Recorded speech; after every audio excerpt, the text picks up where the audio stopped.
इस वीडियो में हम बात करेंगे बेट के ऊपर यानी कि बिहार एलिजिबिलिटी टेस्ट, जिसकी चर्चा आप भी सुने होंगे। अब इसकी तैयारी क्या कुछ आपको करना है, सिलेबस वगैरह सारा जानकारी इस वीडियो में हम आपको देने वाले हैं। अब तमाम शिक्षक अभ्यर्थी यदि शिक्षक बन भी जो गए हैं, उनकी भी इच्छा होगी कि हम भी असिस्टेंट प्रोफेसर के पद पर बहाल हो सकें। निश्चित तौर पे आप बहाल होंगे और आगामी दिनों इसकी बहाली जो है बहुत जल्द आपको देखने को बिहार में मिलेगी। इसका अगर मैं आपको प्रूफ दिखाऊं तो यहाँ पर आप देख सकते हैं कि 2 लाख यहाँ पर दिख रहा होगा कि 2,11,000 पदों पे जो भर्ती होनी है, उसमें आपको जो है विश्वविद्यालय आयोग जो यहाँ आप देख सकते हैं वीवी करके सेवा आयोग जो दिया हुआ है, इसमें 4281 पद के लिए आपकी बहाली होने वाली है। अब इस बहाली को होने में क्या कुछ कैसे रहने वाला है, इन तमाम तरह की जानकारी आपको इस वीडियो में मिलने वाली है। कई ऐसे अभ्यर्थी होंगे या कई ऐसे शिक्षक बंधु होंगे जो बीपीएससी टीआरई में शिक्षक बन गए हैं, या कई ऐसे अभ्यर्थी जो टीआरई 3 का परीक्षा देके अपने शिक्षक बनने का इंतजार कर रहे हैं। लेकिन शिक्षक बनने के बाद भी कई लोगों की इच्छा होगी कि मैं भी असिस्टेंट प्रोफेसर बनूं। यदि आप ऑलरेडी पोस्ट ग्रेजुएट हैं यानी कि एमए या एमएससी हम कह सकते हैं, एमकॉम वगैरह किए हुए हैं किसी भी स्ट्रीम से, या एमएड किए हुए हैं, तो निश्चित तौर पे इस वीडियो को लास्ट तक देखिएगा। इसमें बहुत कुछ जानकारी हम देने वाले हैं। यदि आप अभी तक शिक्षक नहीं भी बन सके हैं तो आपके लिए बहुत बड़ा अपॉर्चुनिटी है। इसमें हम आपसे बात करेंगे बिहार एलिजिबिलिटी टेस्ट के ऊपर, जिसके थ्रू आप बिहार में असिस्टेंट प्रोफेसर बहाल हो सकेंगे। अब जो है कैसे बनेंगे आप असिस्टेंट प्रोफेसर यानी कि सहायक जो प्रोफेसर होते हैं, कैसे आप बनेंगे, ये जानकारी आपको इस वीडियो में मिलेगी।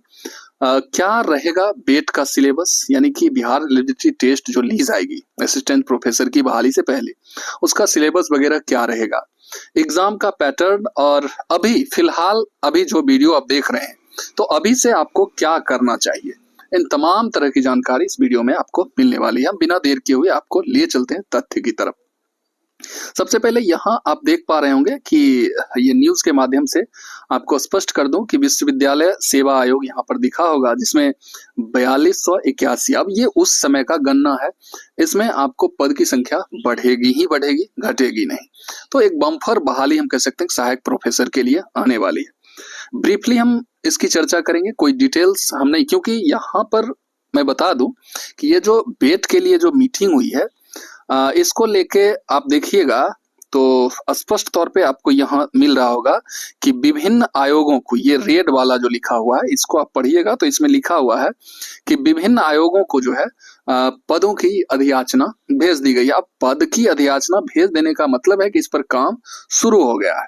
काम शुरू कहने का मतलब कि विश्वविद्यालय सेवा आयोग में सिर्फ 4281 जो पद हैं ये असिस्टेंट प्रोफेसर के हैं, और इसकी जो बहाली होगी इससे पहले आपसे बेट लिया जाएगा बिहार एलिजिबिलिटी टेस्ट। जिस तरह से आप आज तक सीटेट की बदौलत जो है, या जो बिहार का जो टेट होता था बीटेट, ठीक है, तो इसके थ्रू आप जो है 1 to 5 पेपर 1 पास करके और 6 to 8 जो है पेपर 2 पास करके जैसे बनते थे, फिर आपने देखा कि 9, 10 या 11, 12 की जो बहाली हुई, इसके लिए आपका एस्टेट लिया गया, ठीक है, और एस्टेट में भी पेपर 1 जो है 9, 10 के लिए और पेपर 2 जो है पेपर 2 11, 12 के लिए आपको क्वालिफाई करना जरूरी था, तभी आप जो है बीपीएससी टीआरई में इस वर्ग के लिए परीक्षा में बैठ पाए।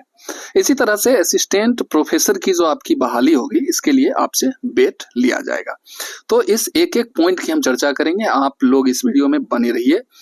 यहाँ पर सबसे पहले मैं आपसे बात करूंगा कि क्या मतलब जो है असिस्टेंट प्रोफेसर जो आप बनेंगे वो कैसे बनेंगे, है ना, इसके लिए एलिजिबिलिटी यानी योग्यता आपकी क्या होगी। यहाँ पर सबसे पहले अगर योग्यता की मैं नॉर्मल सी बात करूं तो आपका पोस्ट ग्रेजुएट होना जरूरी है। अब देखिए जो रिजर्वेशन वाले जो स्टूडेंट हैं उनको यहाँ पर 5% की छूट दी जाएगी, बाकी बात जो नॉर्मल जनरल जो कैंडिडेट हैं उन्हें पीजी में 55% मार्क्स यानी कि 55% मार्क्स होने चाहिए, तभी जाके आप इसके लिए एलिजिबल होंगे। और इसके बाद जो है जब आपका पीजी हो जाता है किसी भी सब्जेक्ट से 55% मार्क्स के साथ, और आरक्षण वालों का इसमें छूट दिया जाएगा, उसके बाद आपके पास नेट या बेट होना चाहिए। देखिए बेट फर्स्ट टाइम यहाँ लिया जाएगा क्योंकि नेट बहुत सारे स्टूडेंट नहीं पास कर पाते क्योंकि थोड़ा सा कठिन होता है। तो नेट के लेवल से बेट निश्चित तौर पे ये थोड़ा आसान होगा, तो इसकी तैयारी आप जो है कर सकते हैं।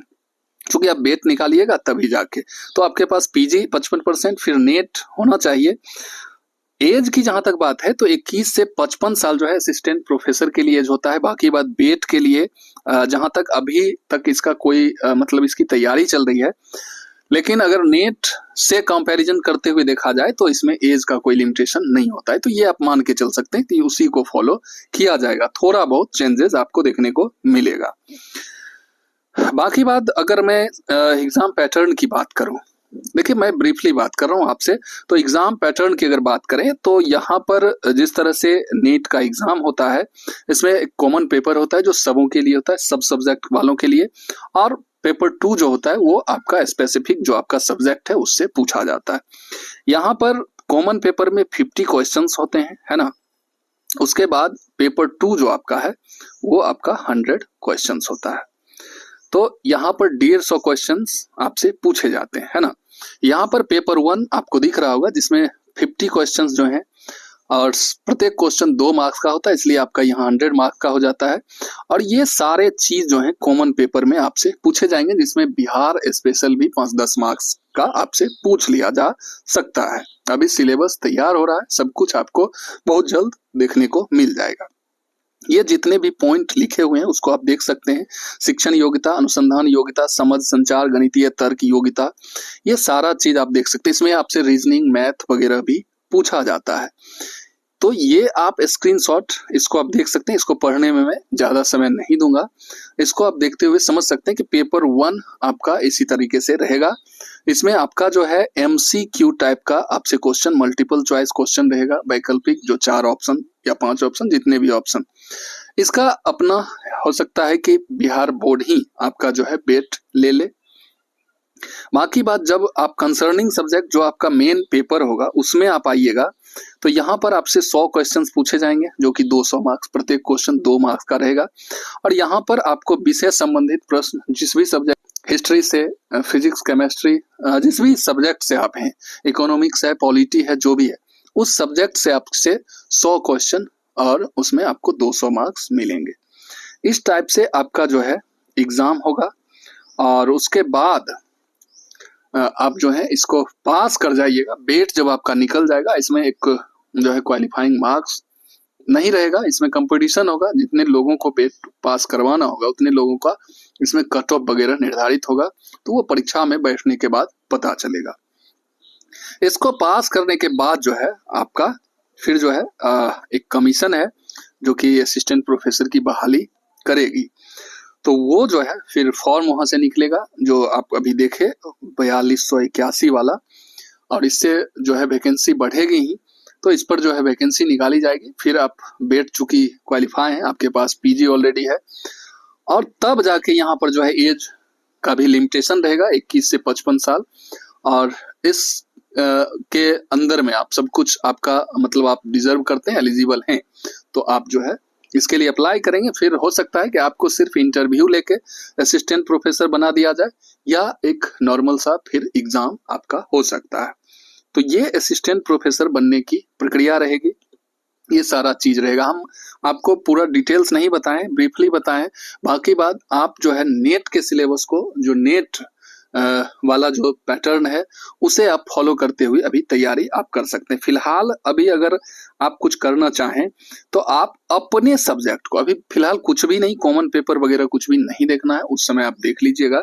अभी जो है फिलहाल अपने सब्जेक्ट को, आप जिस भी फिजिक्स से हैं, केमिस्ट्री से हैं, हिस्ट्री से हैं, ज्योग्राफी से हैं, सिर्फ और सिर्फ अपने सब्जेक्ट को पढ़ना शुरू कीजिए, क्योंकि जो भी आपका सब्जेक्ट है उसका सिलेबस छोटा नहीं होने वाला है। और जब भी ये बेट आएगा तो आपको ज्यादा समय भी नहीं मिलेगा, आपको बहुत कम समय मिलेगा, और उसी समय में आपको करना है। तो इसलिए अभी से आप लग जाइए, और सिर्फ अगर इस चीज को आप पाना चाहते हैं तो सिर्फ अभी आप अपना कंसर्निंग, क्योंकि ये एक बड़ा मार्क्स देने वाला है। आप देख सकते हैं कि 100 क्वेश्चंस 200 मार्क्स के। अगर इसको ही आप अगर ठीक कर लेते हैं तो बाकी बात इधर मैथ, रीजनिंग और भी सारे जो चीजें, इसको भी आप उस समय बहुत कम समय में आप ठीक कर सकते हैं प्रैक्टिस के बदौलत। ये बहुत कम समय में कंसर्निंग सब्जेक्ट आपका नहीं होने वाला, तो इसको जरूर आप ठीक कर लीजिए ताकि आपको उस समय आसान हो। तो ये अभी आप कर सकते हैं। बाकी बात ऑल द बेस्ट, आने दीजिए सब कुछ जब आ जाएगा, अभी सब कुछ तैयार हो रहा है, सब कुछ आ जाएगा तो और भी स्पष्ट मैं आपसे करूंगा। तब तक के लिए इस वीडियो को जरूर शेयर कर दीजिएगा, और जिन लोगों के पास भी पीजी है, बीएड किए हुए हैं, शिक्षक बनने से चूक गए या शिक्षक बन गए और भी आगे जाना चाहते हैं, तो निश्चित तौर पे इस बात को फॉलो करते हुए अपनी तैयारी को जारी करें और बेट निकालें और असिस्टेंट प्रोफेसर बने। यही शुभकामना है। इस वीडियो को यहीं समाप्त करते हैं और फिर मिलते हैं इसी तरह के इन्फॉर्मेटिव और नए वीडियो के साथ। तब तक के लिए जय हिंद, वंदे मातरम।